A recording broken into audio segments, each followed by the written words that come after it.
The massive doors of the Galactic Council chamber towered 50 feet high, carved from what appeared to be a single piece of luminescent blue stone. Unlike anything found on Earth, the human delegation paused before them.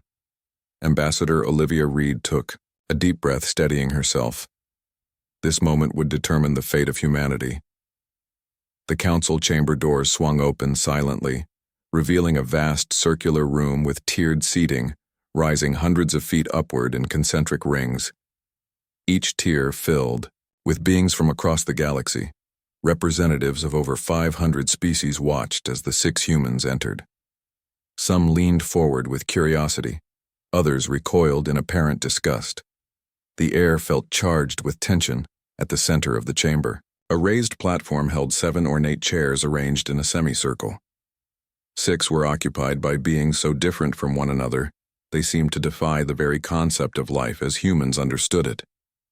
The 7th chair remained empty. Ambassador Reed led her team forward, steps echoing across the polished floor that seemed to swirl with galaxies beneath their feet. The human delegation looked impossibly small in this vast chamber, designed to humble newcomers. A deep, resonating voice filled the room, though none of the council members appeared to speak. Humans of Earth, you stand before the Galactic Council accused of illegal expansion into protected sectors, development of prohibited technologies, and failure to respond to official communications. How do you plead? Reed stepped forward, her dark skin contrasting with the white diplomatic uniform Earth had chosen for first contact. Esteemed council members, we cannot plead to charges we were unaware of. We only recently developed faster than light travel.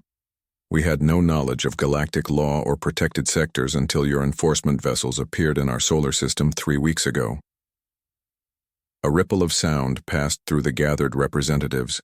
Something between laughter and disbelief, being in the central chair, leaned forward. Its body resembled a collection of crystalline structures that caught light and refracted it in mesmerizing patterns. Ignorance of law is not recognized as a defense. Human technology bears unmistakable signs of influence beyond your development level. You will reveal which established species has been feeding you advanced knowledge in violation of the non-interference protocols. Reed glanced back at her team. Dr. Alan Porter, the physicist, nodded, slightly encouraging her to continue with their prepared strategy. With respect, we developed our technology independently. Reed stated firmly, humans are resourceful and innovative. We learn quickly and adapt faster. If there are similarities to other technologies, it is through convergent development, not outside influence. The crystalline being made a sound like shattering glass. Impossible, your kind achieved faster than light travel barely 800 years after discovering electricity. No species in recorded history has advanced at such a rate without assistance. Another council member, a being that appeared to be composed entirely of swirling green mist, spoke, its voice like wind through leaves. Perhaps they are telling the truth. Records show their world has been under standard non-interference quarantine. No violations have been reported. Their claim is still impossible, insisted a third council member, a massive creature with multiple appendages and eyes that rotated independently of one another. Their rate of advancement defies all known developmental models. Reed seized the opening. If I may speak freely, our history shows that humans advance most rapidly when under pressure. We faced planetary environmental collapse, resource depletion, and population crisis simultaneously. We had no choice but to solve our problems or perish. Our faster-than-light drive was developed out of desperate necessity. A fourth council member leaned forward. This one appeared almost humanoid, except for the silver skin and eyes that glowed like distant stars. That may explain technological advancement, but not your expansion. You established colonies on 7 worlds in neighboring systems without permission. We found no evidence of prior claims. Reed countered. No markers, beacons, or signs of habitation. We believed the worlds were unclaimed. The crystalline being made that shattering sound again. All worlds within this sector are under council protection. They were clearly marked with quantum signature beacons. Your sensors would have detected them. Dr. Porter stepped forward, though Reed had not signaled him to speak. If I may address the council, he said, his voice steady, despite the tension. Our sensors operate. On principles that may differ from galactic standards, we detected no quantum signatures in the frequencies we monitor. This caused a stir among the representatives. Whispers and clicks and electronic sounds filled the chamber. The crystalline being seemed to consider this. You will submit your sensor technology for examination. If your claim is true, this represents an alarming gap in our marking protocols. The sixth council member, who had remained silent until now, spoke, its voice deep and rumbling like tectonic plates shifting. There is another matter. The humans must account for. The forbidden technology, they have developed neural interface systems explicitly banned by the Sentient Rights Accords. Reed felt a chill run down her spine. This was unexpected. Their briefing had not covered this accusation. We have developed brain-computer interfaces for medical and communication purposes. We were unaware of any prohibition. Such technology has been banned for 50,000 years after the Mind Wars devastated a third of the galaxy. The rumbling voice continued. Development of this technology alone is grounds for quarantine and technological regression protocols. Panic flickered across the faces of the human delegation. The implications were clear. The Council could order all their advanced technology dismantled, sending humanity back centuries in development. Reed maintained her composure. Our neural interfaces are limited in scope and designed with ethical constraints. They bear no relation to the weapons you describe. That remains to be determined, said the crystalline being. This council will recess to consider these matters. The human delegation will be escorted to appropriate accommodations. You are not to leave or communicate with your homeworld until summoned again. As guards appeared to escort them out, Reed made one final appeal. Honored Council.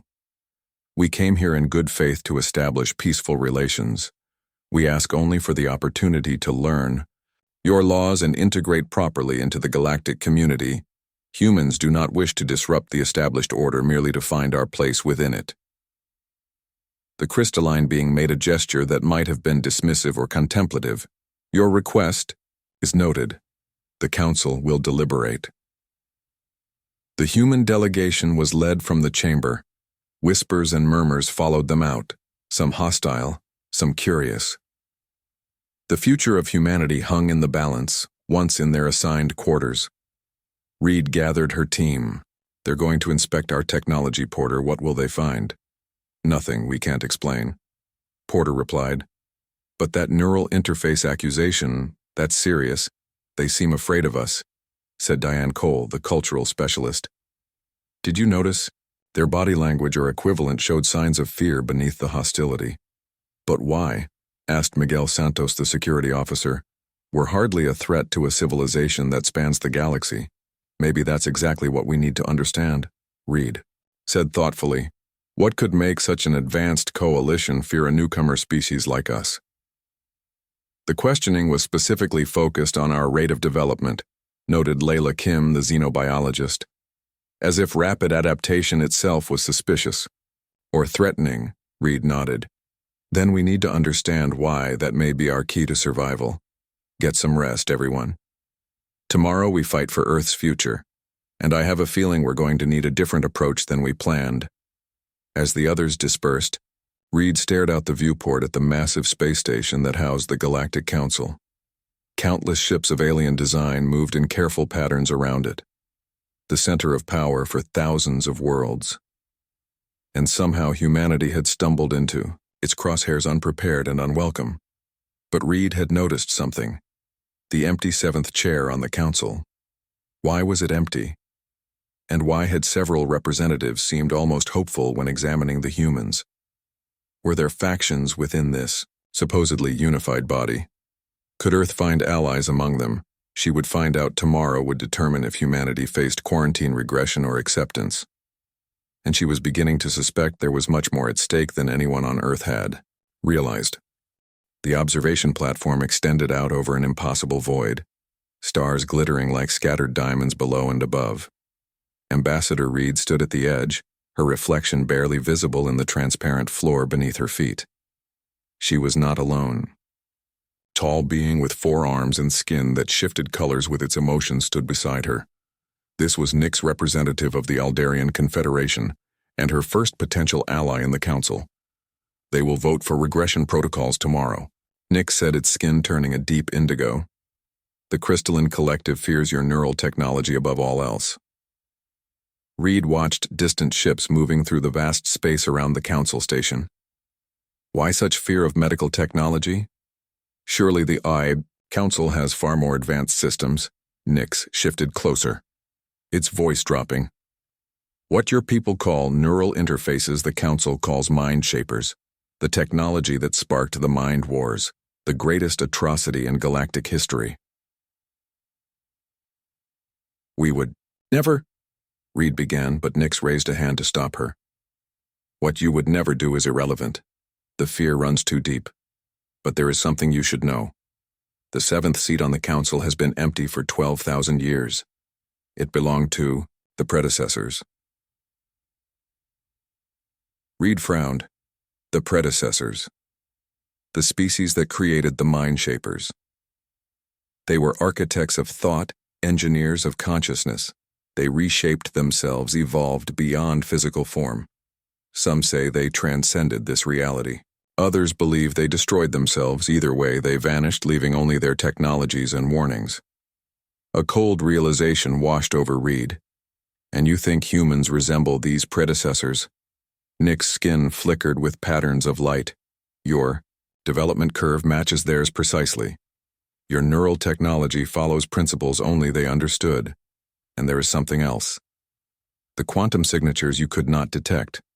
They were specifically designed to be noticed by all known sensor technologies except one. Let me guess, predecessor technology. Yes, and the crystalline collective knows this. They believe your species was either created by the predecessors or is somehow their return.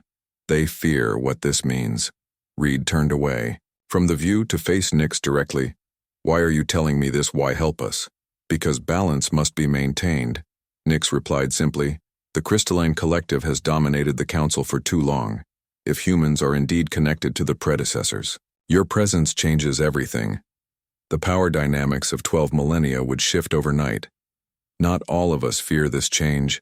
Some welcome it. The implications stunned. Reed Earth had stumbled into an ancient political struggle. They knew nothing about what happens if they vote for regression. Enforcement vessels will be dispatched to your homeworld. Your technology will be systematically dismantled. Your advancement halted. Your people will be confined to your home system for at least 500 years. That would destroy us, Reed whispered. Our population, our resource needs. Yes, Nick said simply. Many believe that is precisely the point. Reed straightened her shoulders. What can we do? How can we stop this? There is one option, the ancient right of demonstration. What does that mean? When a species faces judgment, they may demonstrate their true nature through direct neural communion with the council. It is rarely invoked as most find the experience too intimate, too revealing. But it would allow the council to directly experience your intentions, your nature, your truth. You mean like mind reading, far deeper. A temporary joining of consciousness. The council would know with absolute certainty whether humans pose the threat they fear. Reed considered this, and if we agree to this demonstration, it would be conducted immediately before the vote. The council cannot ignore direct evidence. It would supersede all other considerations. Who would undergo this procedure? You as leader of your delegation? Reed felt her heart rate increase. Will it harm me? No physical harm. But it will expose everything. Your memories, your thoughts, your deepest fears and hopes. Nothing will remain hidden. Reed nodded. Slowly, I need to discuss this with my team. Back in their quarters, Reed explained the situation. The reactions were mixed. It's too dangerous. Porter argued, they could plant suggestions, alter your memories. The demonstration is protected by the most sacred protocols, said Layla. According to my xenobiology research, it's considered inviolable. Even enemies honor it. Miguel shook his head. We can't trust them. This could be a trap. Diane, who had been quiet, finally spoke. Ambassador, what we Face isn't just about technology or expansion rights, it's about fear. Fear of what we represent. Our development curve alone terrifies them. Add neural interfaces and suddenly we're the bogeymen of their ancient nightmares. Can we defend against enforcement? Vessels, Reed asked Miguel. No chance, their technology is centuries beyond ours. Reed made her decision. Then I volunteer for the demonstration. It's our only hope. The next morning, Reed stood again before the council, this time alone. The chamber seemed even larger, more intimidating than before. Human ambassador, we are prepared to vote on your species status, announced the crystalline being. Do you wish to make a final statement? Reed stepped forward. Honored council, I invoke the right of demonstration. Shocked silence fell over the chamber. Representatives leaned forward in their seats. Some rose to their feet in apparent alarm. The crystalline being seemed frozen for a moment. You know of this right, how? Does it matter? Reed replied. It is my right to invoke it. The council members conferred among themselves. Finally, the crystalline being spoke again. The right of demonstration has not been invoked in 7,000 years, but it remains valid. Do you understand what you are requesting? Human, that your mind will be open to us completely. I do, Reed said firmly. I submit myself to demonstration to reveal the true nature and intentions of humanity. Very well. Prepare yourself. From the ceiling, a device descended. It looked like a sphere of liquid metal suspended in a web of light. As it lowered, Reed felt her heart pounding in her chest but remained outwardly calm. Step into the field. Human, instructed the being of green mist. Reed moved forward. The sphere of liquid metal expanded, surrounding her in a bubble of shifting light. She felt a gentle pressure against her skin, then a sensation like falling, and then she was everywhere. She could feel the minds of the council members touching hers, each distinct, each ancient, each powerful. She was Reed, but also not Reed. She was humanity. She was Earth. She was every human who had ever lived. Their hopes, dreams, fears flowed through her consciousness. The council explored her memories, her knowledge of Earth, the daily struggles of humans, the wars, the achievements, the failures, the constant striving to be better to overcome limitations, the neural interfaces developed to help the paralyzed communicate, the faster-than-light drive born from the desperate need to find new resources. The colonies established because Earth could no longer support its population, but deeper than these facts they touched something else. The essence of humanity. The stubborn refusal to accept limitations, the capacity to imagine better futures, and then build them. The ability to look at the stars and say we belong there too, and Reed in turn glimpsed them. The ancient fears, the mind wars that nearly destroyed the galaxy. Billions dead or worse than dead minds. Enslaved consciousness itself. Weaponized species erased not just physically but erased from memory itself. The horror of it echoed still after 50,000 years. The connection broke. Reed found herself on her knees, gasping. The liquid metal sphere had retreated. The council members sat in silence. Some appeared shaken. We have witnessed. The crystalline being said. Finally, its voice subdued. This council has directly experienced human nature and intention. Reed struggled to her feet. Then you know. We mean no harm. We did not know of your laws. We had no connection to these predecessors you fear. That is not entirely accurate, said the being of green mist. We sensed something, a resonance, perhaps not direct connection, but an echo. Humanity follows a similar path. But, without malice, added the silver humanoid, without the desire to dominate that drove the predecessors. The crystalline being seemed to pulse with internal light. This council must vote based not on fear, but on direct experience. We have witnessed. The human ambassador Olivia Reed. We have touched the essence of humanity. We must now decide. One by one the council members indicated their votes. The chamber was silent as the final tally was counted. By majority decision, announced the crystalline being. Humanity will not face regression protocols. Earth will be granted provisional membership in the galactic community with oversight and guidance. A delegation of council representatives will accompany you back to Earth to begin the integration process. Relief washed over Reed so powerful she nearly collapsed again. There is one more matter, continued the crystalline being. The empty seat. The 7th position on this council has remained vacant since the departure of the predecessors.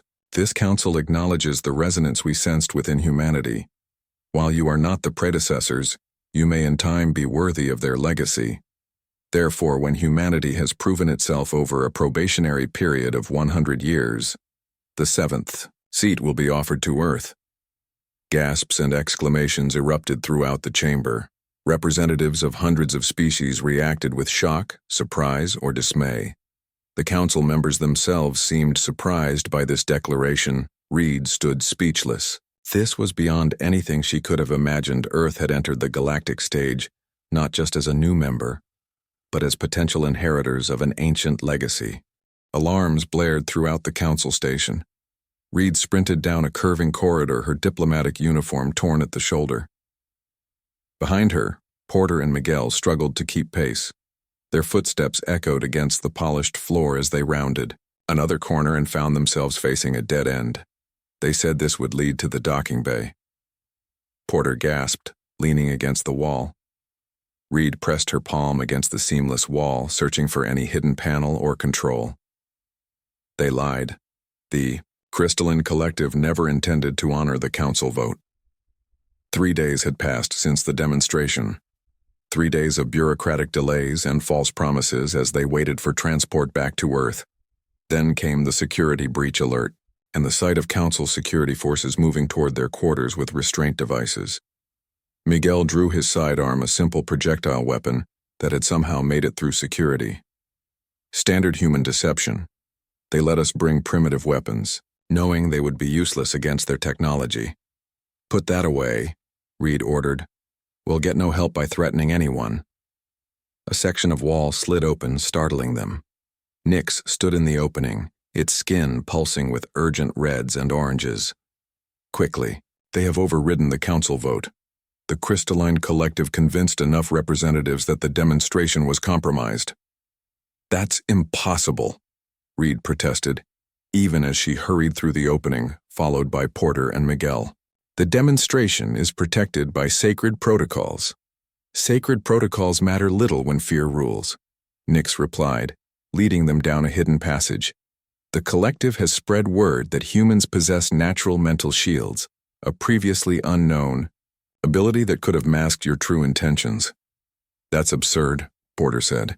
Is it your species could not detect quantum beacons?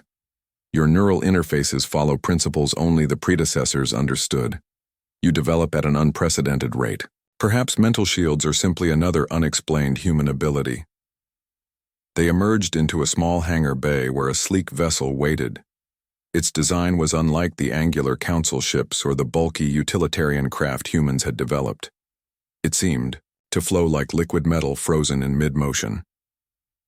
This is a predecessor's vessel, Nyx explained. One of the few that remain operational. It will take you to your homeworld.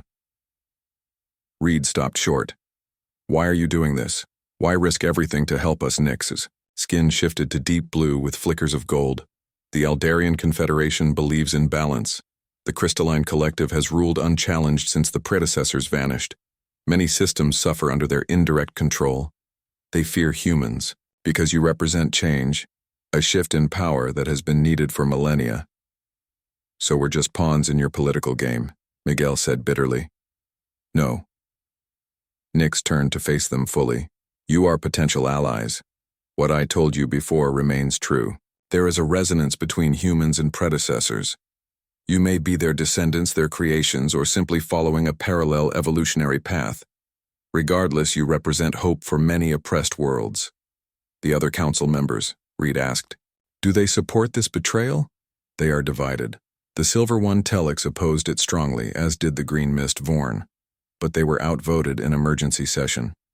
The collective has too many client species, too many votes. A distant explosion rocked The station alarms changed tone, becoming more urgent. "They have discovered my involvement," Nick said calmly. "You must go now. The ship is pre-programmed to reach Earth. It will evade any pursuit. Its technology far exceeds anything the Council can deploy." "Come with us," Reed urged. Nix made a gesture that somehow conveyed sad resignation. "My place is here. I will face the consequences of my actions. But know this: you are not alone in the galaxy.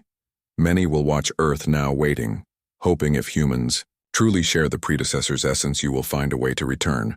Not as supplicants, but as equals." Another explosion, closer this time.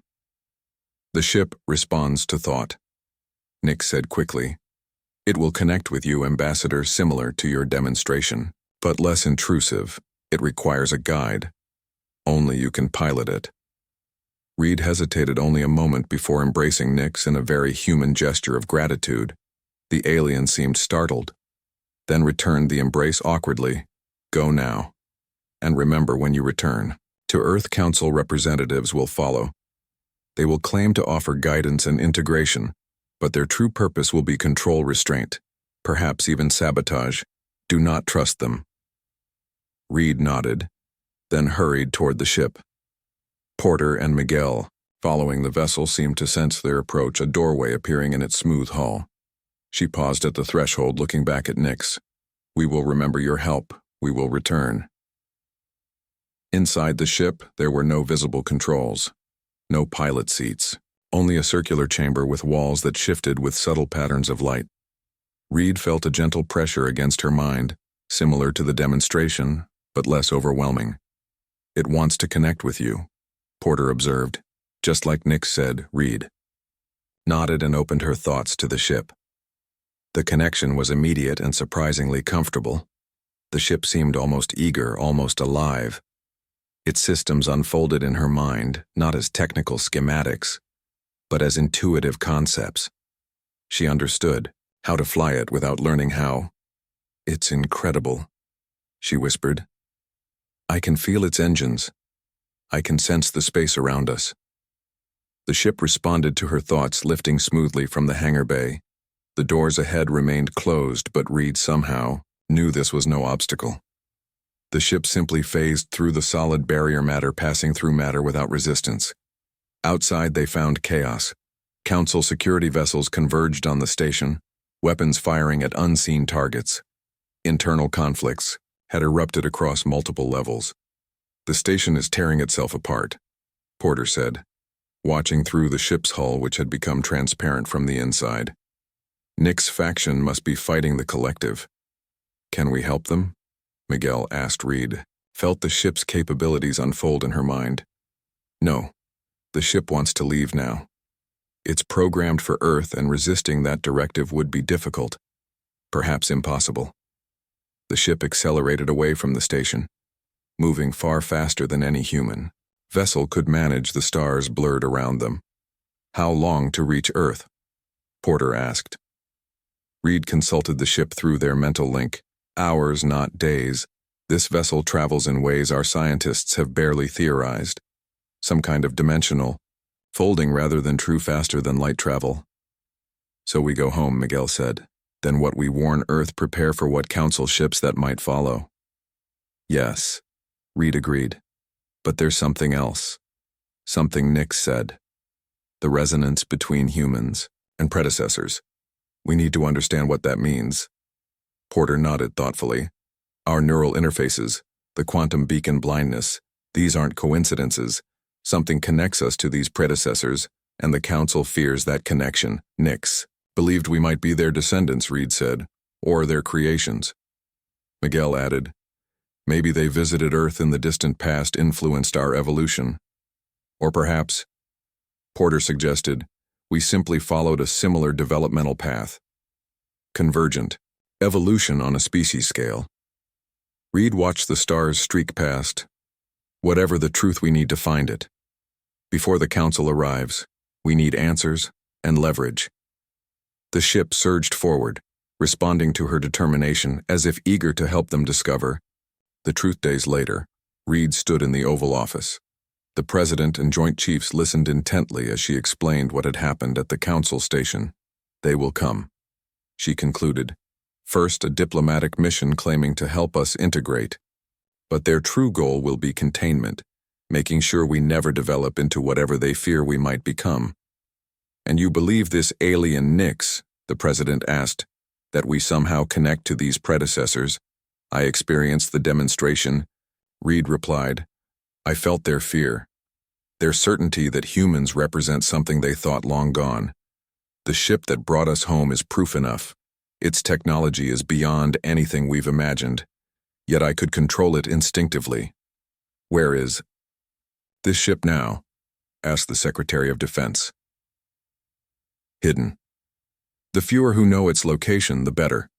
The Council will demand we surrender it. The President stood and walked to the window, looking out at the Washington Monument in the distance. How long? Before they arrive. Weeks at most. Their ships are faster than ours. Then we have work to do. The President turned back to the room. Dr. Porter, your team will study everything we know about these predecessors. Admiral Chen prepare our defenses. Though I suspect they'll be largely symbolic given the technological gap, Secretary Vega contact our colony worlds. Warn them. Ambassador Reed, I want you to work with that ship. Learn everything you can from it. Reed nodded. There's one more thing, Madam President. During the journey home, I felt something else from the ship, not just its systems, but fragments of memory. I believe it contains data, knowledge of the predecessors, perhaps even their history. Can you access this data? Not yet. The connection is incomplete, but with time, I think the ship might reveal more. It seems almost to be testing me, gauging whether I'm ready. The President's expression hardened with resolve. Then make yourself ready, Ambassador. The future of humanity may depend on what that ship knows and why these predecessors disappeared. As the meeting adjourned, Reed gazed out the window toward the stars, now hidden by daylight. Somewhere out there, the Council prepared their response. Forces gathered. Decisions, made perhaps even now Nixon. The predecessor ship hung suspended in the massive underground chamber built beneath the Rocky Mountains, its smooth hull reflecting the lights positioned around it, like a teardrop of liquid metal frozen in time. Perfect and alien and beautiful, Reed pressed her palm against its surface, feeling the subtle warmth, the almost imperceptible vibration. She had spent 3 weeks here attempting to unlock more of its secrets. Each day brought new revelations and new questions. Any progress today? Asked General Laura Hayes, approaching from behind her uniform crisp despite the late hour. Some. Reed replied, not taking her eyes off the ship.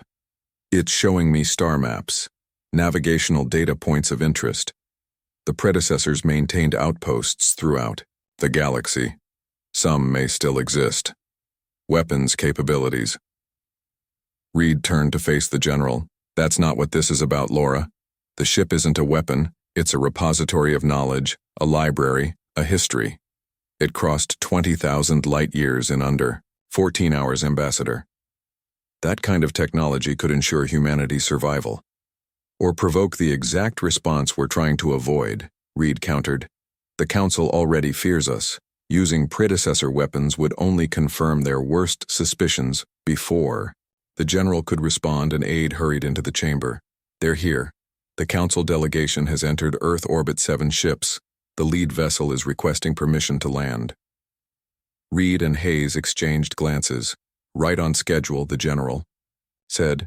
The President is waiting for you in Washington, Ambassador. It's time for the official welcome. Hours later, Reed stood on the landing field at Andrews Air Force Base, the presidential delegation beside her. The massive Council ship descended, slowly, its design clearly showing crystalline collective influence. A vessel of gleaming geometric precision angles and facets catching the sunlight. The ship settled onto the tarmac with barely a sound.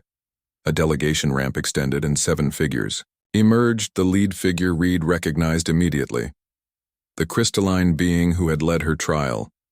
Ambassador Reed. It said, its voice that same resonant tone that seemed to come from everywhere at once. I am Halifax Arbiter of the Crystalline Collective, and official representative of the Galactic Council. I come with guidance for humanity as you begin your journey among the stars. Arbiter Halifax. Reed replied with a formal bow. Earth welcomes you and your delegation. You honor us with your presence. The practiced diplomatic words felt hollow in her mouth. After everything that had happened at the council station, the betrayal, the escape, the knowledge that this being had voted to effectively end human civilization, the Arbiter seemed to sense her thoughts. I understand there may be misconceptions about recent events at Central Station, unfortunate security incidents, misunderstandings. We are here to clarify and to begin anew. President Eleanor Ward stepped forward. We look forward to these clarifications, Arbiter. Perhaps in a more comfortable setting, my staff has prepared accommodations we hope will meet your needs. The delegation was escorted to waiting vehicles specially modified to accommodate the various physiologies of the council. Representatives Reed found herself in a vehicle with Halifax, the crystalline structure somehow fitting into the seat, designed for humans. Your escape was impressive, Halifax said once they were alone. The Aldarian vessel was thought lost millennia. Ego, its discovery is most concerning. Reed maintained her diplomatic facade. I'm afraid I don't understand, Arbiter. We were granted permission to return to Earth following the Council's vote. Of course, the official record reflects exactly that. Halifax's crystalline body glinted in the sunlight coming through the windows, just as it shows that Nix of the Aldarian Confederation has taken a temporary leave from Council duties for personal reasons. The implied threat was clear. The Council had covered up the incident. The official narrative would be maintained. Nix was a political prisoner or worse. What do you want, Arbiter? Reed asked, dropping the pretense, merely what the Council voted for, human integration into the galactic community under proper guidance.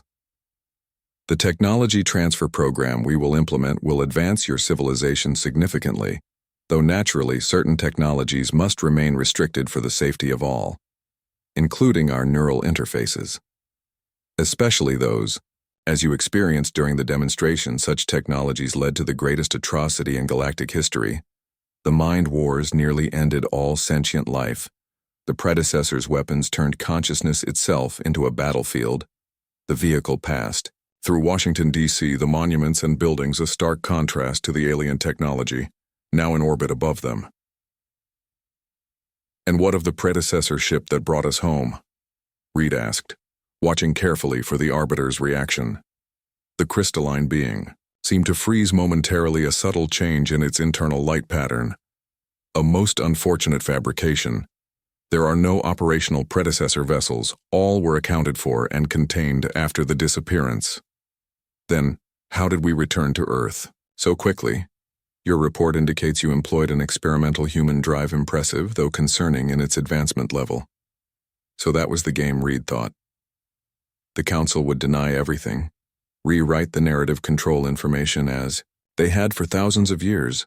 At the White House, the delegation was escorted to the East Room, where a formal reception waited. The President made welcoming remarks. The Arbiter responded with platitudes about peaceful cooperation and guidance as the diplomats mingled. Reed noticed one of the alien delegates watching her. This one had not been on the Council. A tall, slender being with 4 arms and iridescent skin that shifted colors impossible. But it was Nix, the Aldarian representative who had helped them escape. Somehow here among the Council delegation, Reed made her way across the room, careful not to appear too eager. When she reached Nix, she kept her voice low. How are you here? I was told that I was detained. Nix finished its skin rippling with subtle blues. The situation is more complex than it appears, Ambassador. The Crystalline Collective does not speak for the entire Council. Their power, while substantial, is not absolute. But Halifax says what serves the collective. You would be wise to remember that. Nix glanced around, ensuring they were not overheard. We have little time. The ship has shown you the maps, yes. Reed felt a chill. How could you know that? Because it was programmed to do so. Vessel contains more than transportation technology. It holds the truth about the predecessors, about their connection to humanity, and about why they disappeared. Tell me. Not here too dangerous. The collective has eyes and ears everywhere. Even in your government, we will speak later. Before Reed could press further, Nix moved away, blending into the crowd of dignitaries. That night, Reed sat in her apartment reviewing reports from the science team studying the predecessor ship. Their findings were frustrating minimal progress. The ship remained largely impenetrable, responding only to Reed herself. A soft tone indicated someone at her door. She checked the security feed, expecting perhaps General Hayes or a presidential aide. Instead, she saw Nix standing in the hallway alone. Reed opened the door. How did you get here? The delegation is under constant observation. The Aldarians have methods of avoiding unwanted attention, Nix replied, entering the apartment. We have minutes at most, before my absence is noted. Then speak quickly. What do you know about the predecessors, about their connection to humans? Nix moved to the window, looking out at the Washington skyline. The predecessors were not a single species ambassador. They were many. The mind wars you learned about during the demonstration began as a conflict between rival factions, but evolved into something else, an evolutionary leap. I don't understand. The predecessors discovered that consciousness itself could be networked, not controlled as the collective fears, but shared, enhanced, connected across vast distances. Entire populations joining in a collective intelligence while maintaining individual identity. The technology you call neural interfaces, they called mind bridges. Reed sat down, trying to process this. And humans, are we descended from them? No, and yes. Not biologically, but there is a connection. The predecessors did not disappear. Ambassador, they transformed, evolved beyond physical form. But before they did, a faction disagreed with this path. They believed physical existence should continue. Their consciousness templates, their essential patterns were preserved and seated. Where Nix turned to face Reed, its skin now glowing, with a soft golden light. On suitable worlds, Earth among them, they became part of your evolutionary path. Not your DNA, but your consciousness. The patterns of your thought. The structure of your minds. This is why humans develop so quickly. Why your neural interfaces follow predecessor principles, why you could not detect the quantum beacons. They were blind spots built into your very perception. Reed felt dizzy with the implications. Were part predecessor, in a sense. Your consciousness patterns, your problem-solving, your innovation. These reflect predecessor influence. It's why the ship responds to you. It's why the collective fears you. Humans carry the echo of the most powerful civilization the galaxy has ever known. And the maps the ship showed me, predecessor outposts. Places where their technology, their knowledge remains. The collective has sought these places for millennia, wishing to control or destroy what they find, but they cannot access them. The security systems respond only to predecessor consciousness patterns, to minds like yours. A sudden pounding at the door startled them both. Nix's skin flashed with alarm patterns. The predecessor outpost hung in space, silent and ancient. Its structure defied conventional design, a flowing organic shape that somehow incorporated perfect geometric patterns. The size of a small moon, it orbited a red dwarf star in a system so distant from Earth the light reaching it was still from the era when dinosaurs walked. The planet Reed stood on the bridge of the predecessor ship, gazing at the outpost through the transparent hull beside her. Porter monitored what few instruments they had managed to understand, while General Hayes and a small team of specialists prepared for the unknown. How did you know the security forces wouldn't find the coordinates Nix gave you? Hayes asked, checking her sidearm. Though all of them knew, such weapons would likely be useless against predecessor technology. I didn't, Reed admitted. But when Halifax mentioned neural scanning, I realized something. The collective can't detect certain things in human minds, just as we couldn't detect their quantum beacons. The same blind spots work both ways. The attempted neural scan had indeed failed to discover the coordinates Reed had memorized from Nick's device. She had been released with apologies and platitudes about security protocols. But she knew the truth. The collective suspected something but couldn't determine what the ancient protections built into human consciousness patterns had worked. They had left Earth under the pretense of showing the Council representatives a mining operation on Mars. The predecessor ship hidden beneath the Rocky Mountains had responded to Reed's urgency. Once in space, they had simply vanished, jumping across the galaxy in a manner no Council technology could track. "We're being scanned," Porter reported. "The outpost has detected us hostile."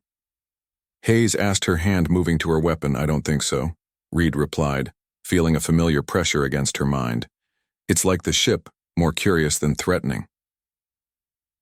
The pressure increased. Reed felt the same connection she had experienced with the ship, but vastly more complex, more detailed, more intelligent. The outpost was reaching out to her, not with technology, but with consciousness. "It's alive," she whispered. "Ambassador," Hayes said, concern evident in her voice. "Your nose is bleeding." Reed touched her face, fingers coming away red, but she hardly cared. The connection deepened. Images flooded her mind. History, knowledge, purpose, the predecessors, their civilization, their achievements, their mistakes, the mind wars, the transformation, the seeding of consciousness patterns across the galaxy, the hope that one day worthy inheritors would find their way back. "I understand now," Reed said, her voice distant even to her own ears. "I know what they were, what they became, what they wanted us to be." A docking bay opened in the side of the outpost. A silent invitation. The ship responded without needing commands, moving smoothly into the massive structure. Within moments, they had landed in a cavernous chamber that seemed to shift and change even as they watched.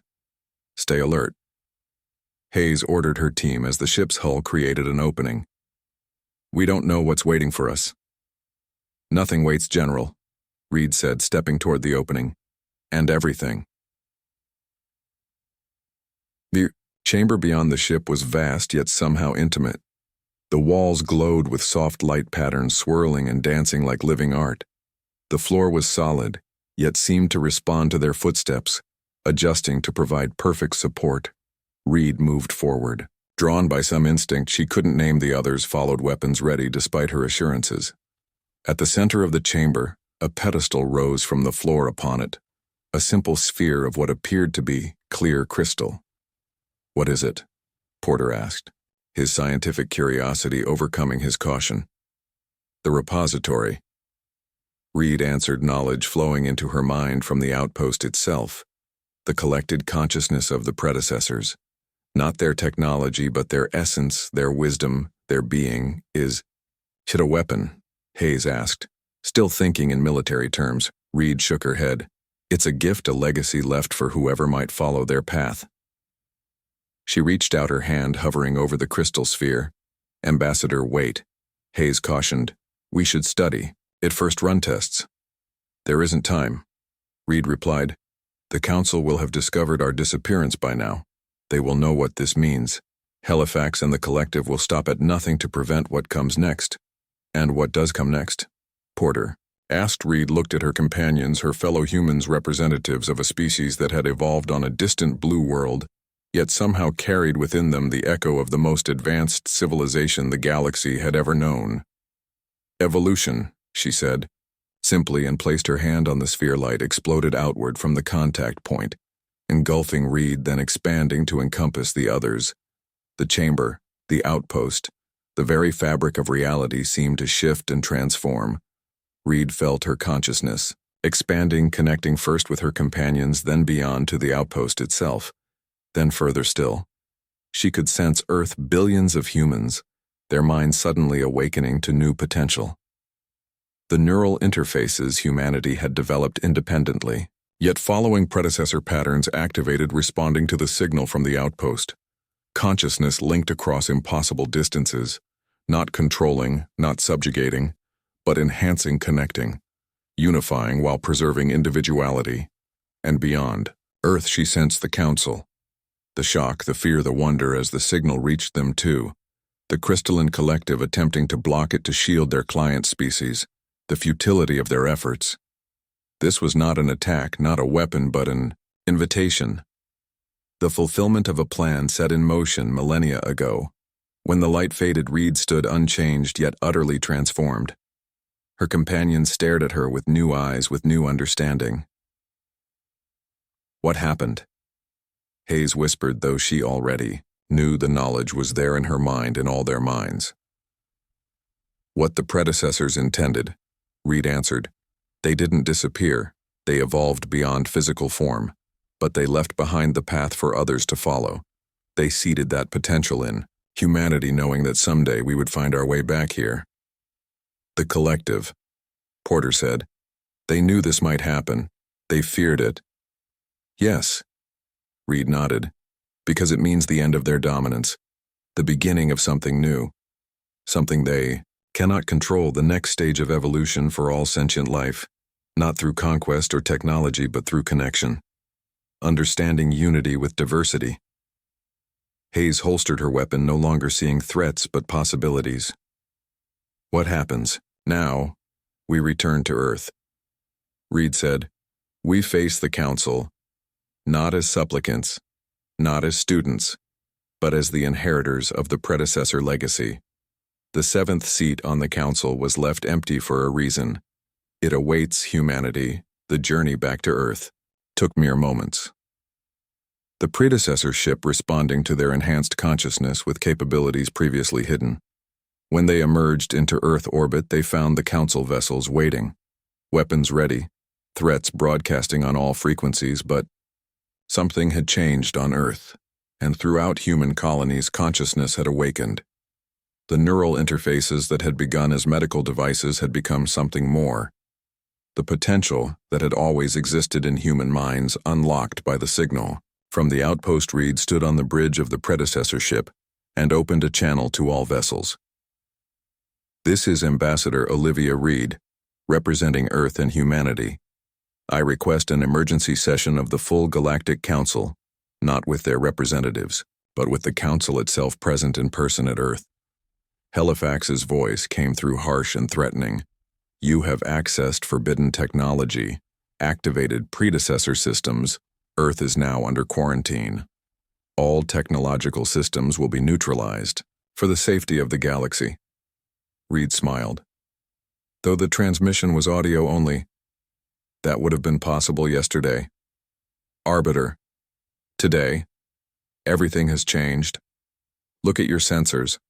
Examine your data. The awakening has begun, not just for humanity, but potentially for all sentient species. The predecessors never wanted dominance, never sought control. Their goal was elevation, enhancement, evolution, and they left the path open for all who would follow. Silence stretched across the communication channel. Finally, another voice joined. One Reed recognized the silver humanoid council member Telex. What the human says appears to be true, Arbiter. Our systems detect no aggression, no attack pattern, yet consciousness expansion is occurring throughout human territory and spreading peacefully. Invitation, not invasion. It is a trick, Halifax insisted. Predecessor technology is unpredictable, dangerous. Then explain why I can now communicate directly with the human minds. This from the green mist, being born. I sense their intentions. They offer connection, not conquest, the predecessor legacy as it was meant to be, not the weapons we feared, but the ascension we never understood. One by one, the other council members spoke, each confirming what they sensed, each recognizing the truth that had been hidden by fear for millennia. The seventh seat, Reed said into the growing consensus. It was left empty because the predecessors knew this day would come, not for them to return, but for their heirs to claim their place, not as rulers, but as guides showing the path they discovered, the path to what comes next. 3 days later, Reed stood once more in the council chamber, this time not as a supplicant, not as an accused, but as an equal, the Empty seventh seat now occupied by a human for the first time in the council's long history. The chamber was filled beyond capacity. Representatives from every known species had come to witness this moment, the beginning of something new. Something, unprecedented. Halifax, still representing the crystalline collective, stood before the council, its crystalline form subdued, its inner light dimmed.